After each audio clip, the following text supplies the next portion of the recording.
بالله السميع العليم من الشيطان الرجيم. بسم الله الرحمن الرحيم. السلام عليكم ورحمة الله وبركاته.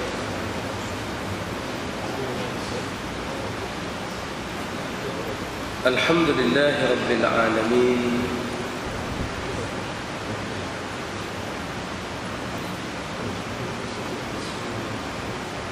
حمدا شاكرين،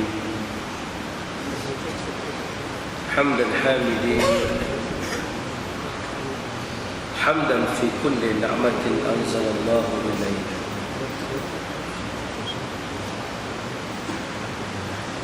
أشهد ونشهد أن لا إله إلا الله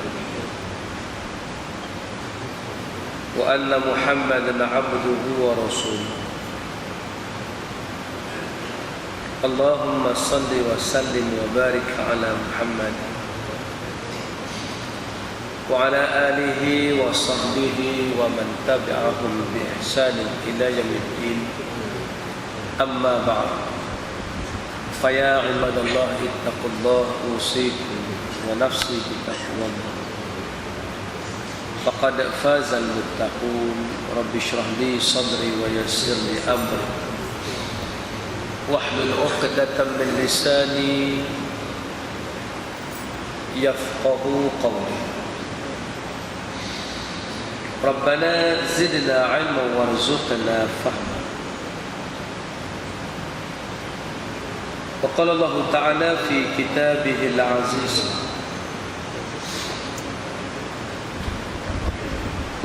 أعوذ بالله من الشيطان الرجيم. أولم يتفكروا في أنفسهم ما خلق الله السماوات والأرض وما بينهما إلا بالحق وأجل مسمى. صدق الله العظيم. Apakah mereka tidak berfikir tentang diri mereka? Tidaklah Allah jadikan langit dan bumi dan apa yang ada di antara keduanya melainkan dengan kebenaran. Dan kedua itu ada tempoh yang telah ditetapkan oleh Allah Subhanahu wa taala. Sadaqallahul azim. Pertamanya, marilah kita mengucapkan syukur pada Allah Subhanahu wa taala. Hadis nostalgia yang biasa kita baca adalah dalam keadaan umat hari ini dikerumuni oleh mereka yang tidak beriman. Umat hari ini diinjak oleh umat lain. Sedangkan Allah mengisytiharkan dalam Quran, wal takum minkum ummatun yad'una ilal khair. Taklah kamu menjadi umat yang menyeru kepada kebaikan. Tetapi ada hadis yang Nabi sebut bahawa umat akhir zaman akan dikerumuni macam orang mengerumuni makanan di dalam tanah. Dalam satu hadis daripada Thauban, qala Rasulullah sallallahu alaihi wasallam, yushikul umam an tada'a alaikum kama tada'a al-aklatu ila qas'atiha. Nabi kata akan berlaku satu hari nanti umat lain datang mengurumuni kamu macam kamu mengurumuni makanan yang sedang berada di dalam tanah. Faqala qailun, maka ada yang berkata, wa min qillatin nahnu yawma izi ya Rasulullah. Apakah pada masa itu kami dikerumuni sebab kami adalah kelompok yang sedikit. Sebab kami tak ramai, orang pun datang mengurumuni kami, nak menghancurkan kami dan jahanam. Maka Nabi jawab, qala bal antum yawma idin kathir. Kamu pada hari itu sangat ramai, banyak. Cuma masalah kamu, walakinnakum qutha ka qutha'is sayl. Kamu ini banyak, cuma banyak kamu macam buih yang berada di lautan. La yanfa'u linnas, tidak memberi manfaat kepada orang lain. Banyak ramai tapi tak ada boleh menjadi manfaat. Kamu ramai macam buih yang banyak. Buih ni tuan-tuan, kan Allah sebut dalam Quran, fa amma dzabadu fayadhhabu jufa. Adapun benda buih ni dia akan hilang begitu saja. Itulah yang jadi kepada umat Islam. Kenapa sampai mereka menjadi buih? Nabi tambah lagi, wala yanzi'annallahu min suduri aduwikum al-mahabata minkum.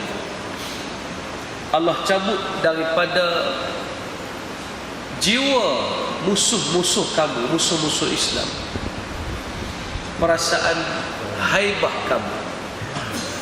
Kamu dah orang tak gerun tengok, kamu dah orang tak rasa bagus, kamu tak jadi min haibatil Islam, daripada kehebatan Islam. Hebatlah, maksud dia tak ada hebat. Al-mahabah, kehebatan dah tak ada. Allah cabut perasaan hebat daripada musuh tengok kamu. Dan wala yadhiqannallahu fi qulubikumul wahn. Allah campakkan pula dalam perasaan jiwa kamu penyakit wahan. Dua sebablah yang orang boleh humur kamu, kata Nabi. Pertama, kehebatan kamu dah tak ada. Yang kedua, kamu pula kena penyakit wahan. Dua elemen ni menyebabkan kamu jadi dikerumuni oleh orang.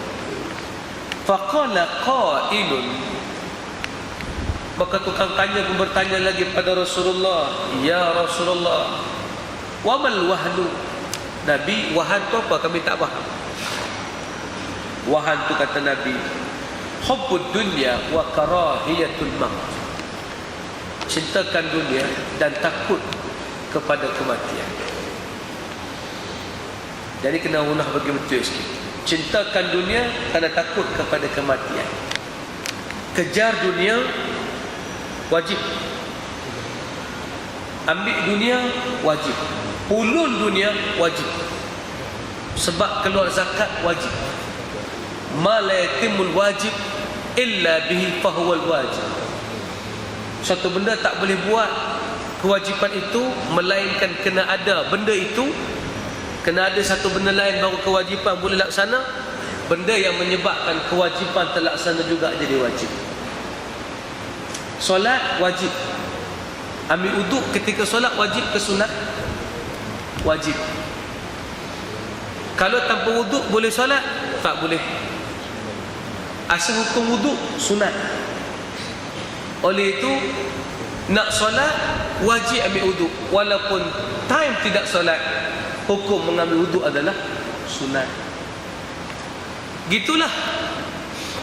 Ada harta ini mungkin sunat, mungkin wajib. Tetapi bila Allah perintah keluarkan zakat, kaya itu wajib. Tanpa ada haul dan nisab, macam mana zakat boleh keluar? Mustahil. Al-istihalah, mustahil, menyebabkan memburu, mencari harta, mengambil harta, itu wajib. Kenapa kena cerita gitu? Beza, orang sekarang tak boleh beza di antara hubbud dunya wa idrakud dunya. Orang tak boleh beza cinta dunia dengan nak dunia ada. Itu beza. Kalau kita tak faham sangat, saya petiklah kata-kata Phil Knight. Kau orang putih cakap ni kita faham sikit.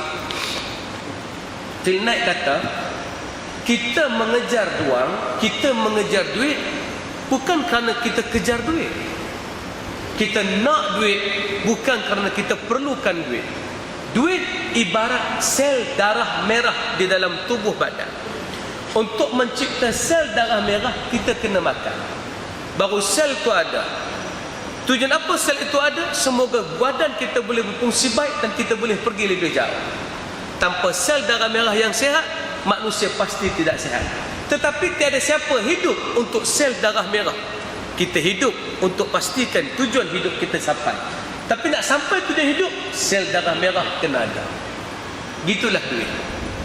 Nak sampai pada tujuan, wasilah kena ada, duit.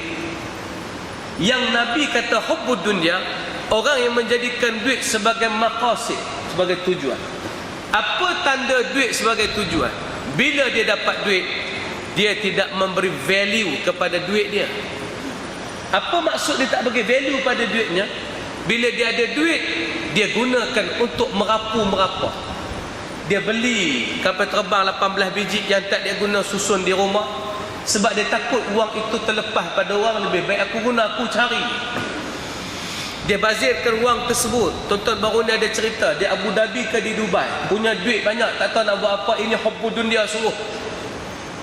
Dah ada duit tu tak salah, penting. Tapi bila dia buat benda ni salah. Dia tidak bagi value pada duit dia. Apa dia? Dia bela burung banyak.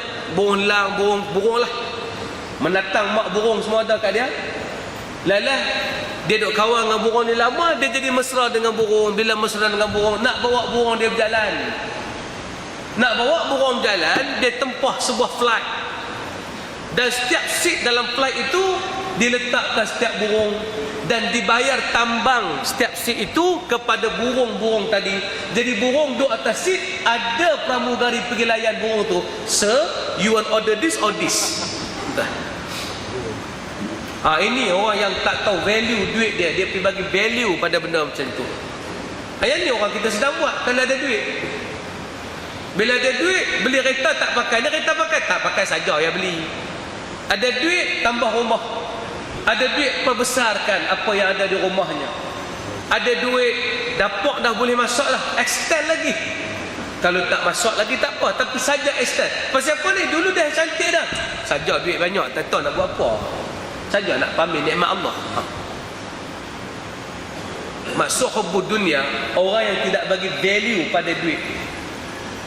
Saya pergi UPM, tuan-tuan. Di UPM banyak kajian ilmiah yang tak boleh ekstrak keluar.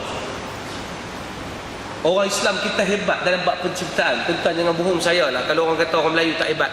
Saya berani kata orang Melayu dah capai satu level. Tapi problem dia, orang kaya ni menyia-nyiakan duit. Dan orang-orang yang bakal jadi kaya, saya nak peringatkan benda ni, jangan hubbud dunya sangat. Saya pergi ke UPM, apa bala tak ada tuan-tuan.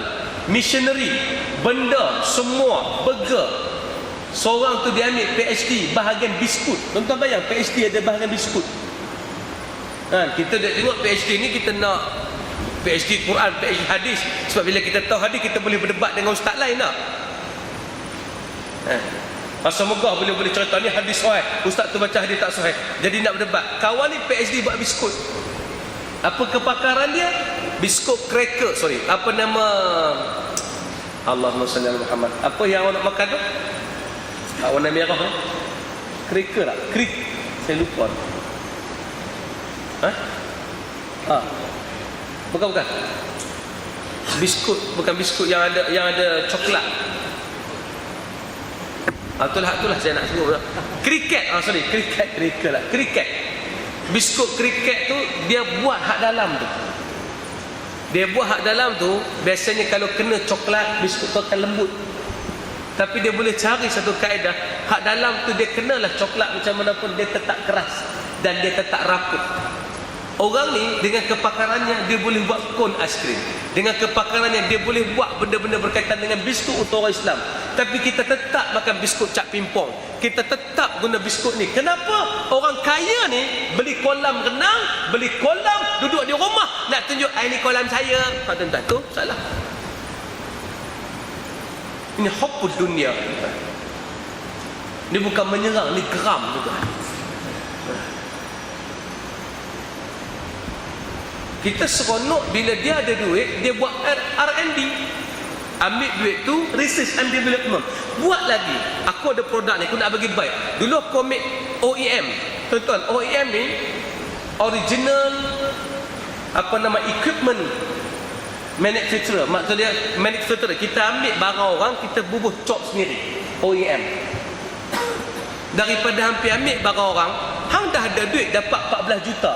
Hang buat research. Bagi UPM boleh buat research. Depa banyak benda boleh research. Sebab apa research? Saya nak produk Islam pergi lebih jauh. Sebab saya tak nak kehebatan umat Islam terjejas. Kerana apa? Hari ini umat Islam berada di bawah. Saya nak naikkan balik umat Islam. Produk mesti tangan orang Islam buat. Ending produk mesti di tangan orang Muslim. Sebab nanti satu dunia berhajat pada produk yang saya R&D kan. Saya bawa tambah kereta, saya bawa tambah bini. Betul tak gemak dengan bini nombor 3. Inilah bini terbaru saya. Geram.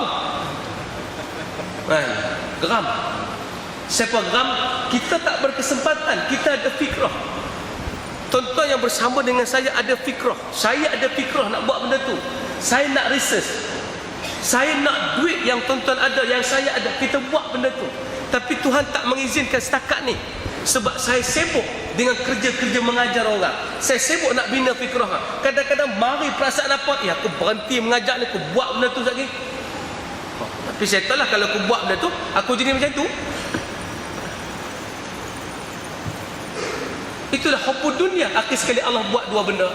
Dapat kata, takut nak bagi ke orang. Kalau bagi, tak boleh aku cari. Mereka ni bila pegang harta, ending tuan-tuan, mereka anggap itulah penghujung. Patut bila pegang harta, itu beginning, baru start. Sebab nak cabut daripada jiwa orang perasaan hina kepada Islam. Aku nak balas balik, aku nak buat balik. Semoga Islam nampak hebat di mata orang. Kerana wang sudah berada di tangan aku. Ini alatan, ini tool, ini equipment yang menyebabkan aku pergi lebih jauh. Betul begitu tuan-tuan. Ni saya pesan kepada orang yang belum kaya dan nak kaya ni. Mana tahu kok niaga di luar sana dadih tiba-tiba kaya. Apa mikir kau? Tiba-tiba dapat pasaran dadih. Ada yang niaga luar, niaga buah nenah. Tiba-tiba kaya dengan buah nenah. Jangan lupa, kaya dengan buah nenah bukan beli kereta baru, tunjuk rumah baru, bukan. Ni belajar pada Cina. David Tiu, bila orang temu ramah dia, orang tanya, David, rumah macam mana you punya rumah? Saya tak payah ceritalah saya punya rumah. Apa pasal you tahu saya punya rumah? Kalau nak tengok rumah you macam mana, cantik ke bang? Cerita lu rumah I daripada I duduk sekarang saja baru beli. Dulu sampai sekarang saya masih sewa. Kenapa you sewa? Sebab ini duit bila dapat banyak, itu permulaan, bukan segala-galanya. Dia pula cakap bahasa Quran. Itu permulaan, bukan segala-galanya. Saya masa bapak itu untung banyak, saya rumah tak beli, masih sewa. Kereta memang pakai mahal sebab mau jumpa sama orang, mau entertain orang. Tapi rumah masih sewa. Kenapa? Ini wang semua untuk invest balik, sebab mau kasih itu bisa naik. Ini wang bukan kita punya. Ini wang untuk orang kasih makan. Ini wang nak kasih naik lagi depan. Tuan-tuan, mana fikrah ini dapat? Itu benar tak?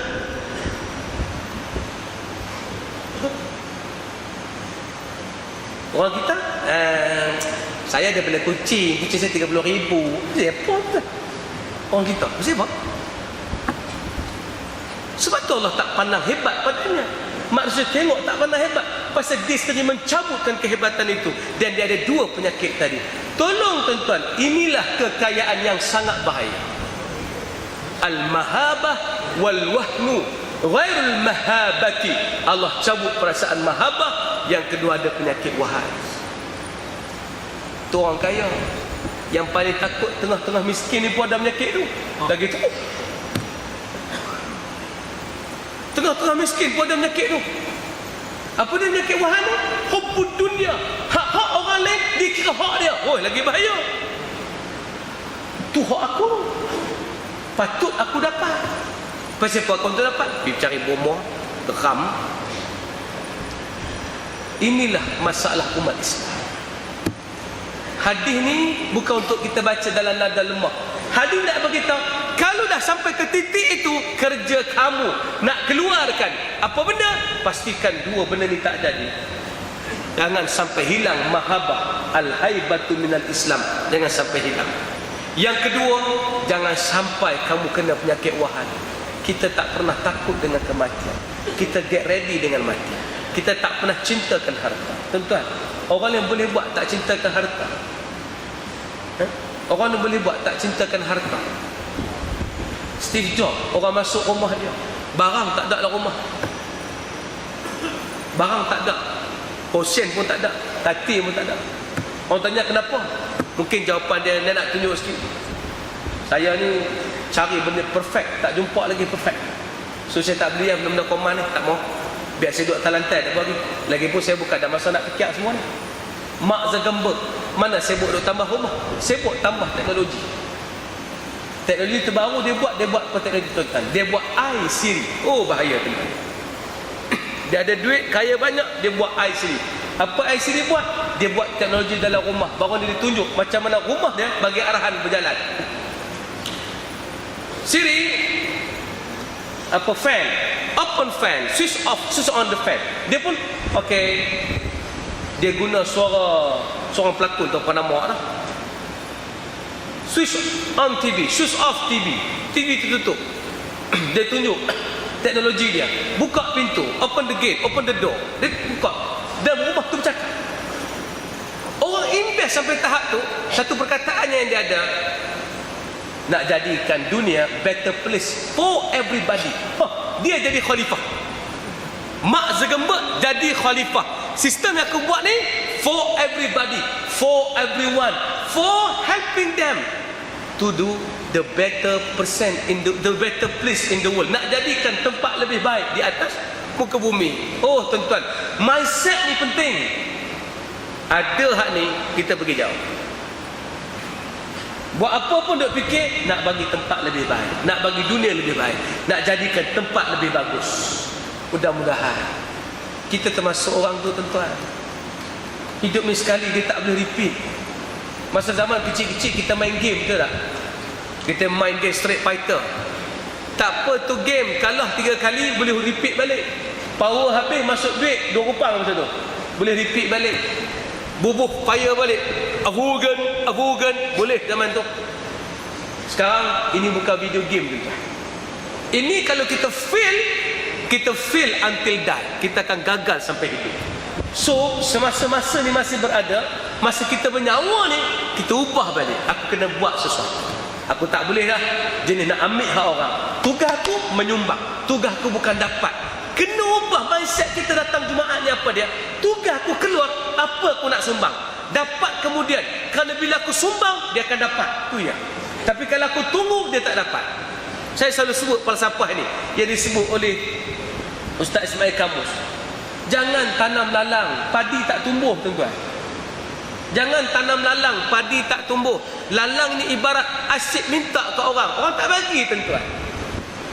Tapi tanamlah padi, insya-Allah tanpa disedari lalang akan tumbuh. Kan? Tanam padi, automatically lalang tumbuh.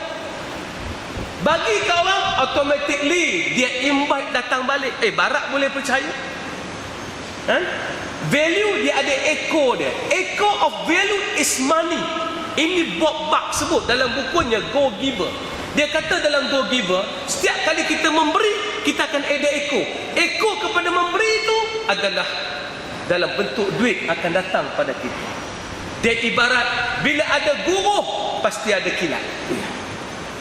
Bila memberi akan datang balik. Ini Quran sebut min haitsu la yahtasib, ar-rizqu min haitsu la yahtasib. Mudah-mudahan Allah bagi kekuatan dan kerahmatan kepada kita insya-Allah. Ini bukan beletiak, ni nak ajar, bukan nak ajar. Depan saya tak perlu diajar kerana orang-orang hebat belakang. Tapi nak tune mindset biar kita selaras dan kita one team yang akan berjuang dan buat sesuatu insya-Allah. Saya yakin dengan tuan-tuan, macam saya yakin orang Islam akan naik balik. Tuan-tuanlah yang akan membawa benda itu. Buang penyakit wahan, buang perasaan gerun daripada jiwa musuh kepada kita. Biar musuh tengok kita takut, bukan kita tengok musuh takut. Mudah-mudahan itu terjadi pada kita. Innahu huwas samiul alim. Salah silap terkasar bahasa. Dan di tengah-tengah sana ada tabung untuk sekolah. Mudah-mudahan semangat tuan-tuan menguatkan saya untuk terus berdakwah tuan-tuan. Saya banyak benda nak buat. Kerja saya satu ya. Saya nak naikkan semua orang berfikiran macam Nabi SAW. Kalau tuan-tuan bantu saya buat tu, saya syukur banyak. Kerana jalan-jalan dakwah ini, duit tak boleh lari. Duit adalah dia punya, orang panggil apa, minyak untuk pergi jauh. Tanpa duit kita tak boleh nak pergi jauh. Mana ustaz, tak ada duit pun boleh jalan. Betul, tak ada duit boleh jalan, tapi tak jauh tu ya. Jadi kita cerita pasal, cakap pasal further, cakap pasal go further, nak pergi lebih jauh. Maka duit adalah alat. Hukmul maqasid, hukmul wasilah. Dakwah tak sampai tanpa duit, maka duit menjadi juga hukum sama dengan dakwah. Maka tentulah penyumbang-penyumbang itu, insya-Allah. Dan untuk kebajikan ustazah juga uang itu, untuk kita buat kerja-kerja Islam juga uang itu, tuan-tuan. Semangat tuan-tuan sangat bernilai. Saya bagi value pada uang tuan-tuan untuk Islam pergi lebih jauh, insya-Allah. Terima kasih banyak atas penyumbang tabung di tengah sana. Terima kasih. Assalamualaikum warahmatullahi wabarakatuh.